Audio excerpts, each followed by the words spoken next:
메르스 소식부터 전해드립니다. 쿠웨이트 현지에서 열이 나고 기침을 했던 우리 국민 한 명이 메르스 음성 판정을 받았습니다. 국내에서도 의심 환자였던 20대 영국인 여성에 대한 1차 검사에서 메르스가 아니라는 결과가 나왔습니다. 자세한 소식 보도국 연결해서 알아보겠습니다. 이준음 기자. 네, 쿠웨이트 현지에서 메르스 의심 증세를 보였던 우리 국민 한 명이 음성 판정을 받았습니다. 국내 확진 환자와 같은 회사 직원으로 현지에서 환자와 만났을 가능성이 있는 사람인데요.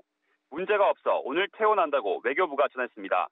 외교부는 또 감염 우려가 있던 쿠웨이트 교민 11명도 모두 이상이 없다고 밝혔습니다. 앞서 국내에서도 의심 환자 1명에 대한 1차 검사에서 음성 판정이 나왔는데요.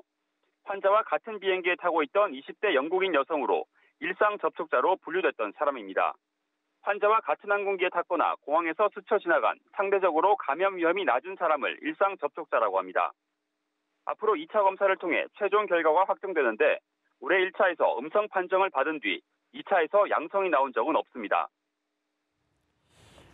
네, 3년 만에 국내에서 메르스 환자가 나온 지 오늘로 4일째인데요. 현재 환자 상태는 괜찮습니까? 계속 치료를 받고 있는 거죠? 네, 환자는 현재 서울대병원에서 치료 중입니다. 입국 직후에는 체온이 38도까지 올랐지만 지금은 이상이 없다고 합니다. 또 환자와 2m 안에서 접촉한 밀접 접촉자 수는 22명에서 21명으로 줄었습니다. 환자와 같은 비즈니스석에 탄 것으로 파악됐던 승객 1명이 실제로는 이코노미석에 탄 것으로 확인돼 명단에서 빠졌습니다. 21명은 모두 자택이나 시설에서 격리 중입니다. 보건당국은 당시 환자의 전체 동선을 파악한 만큼 밀접 접촉자가 늘어날 가능성은 거의 없을 것으로 보고 있습니다.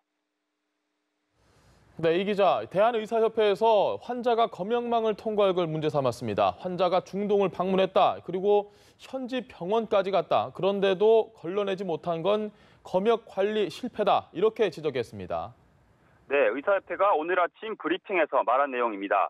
주의 깊게 봤다면 검역 과정에서 걸러낼 수 있었다며 건강상태 질문서에 현지 의료기관 방문을 포함하고 검역 기준을 강화해야 한다고 주문하기도 했습니다.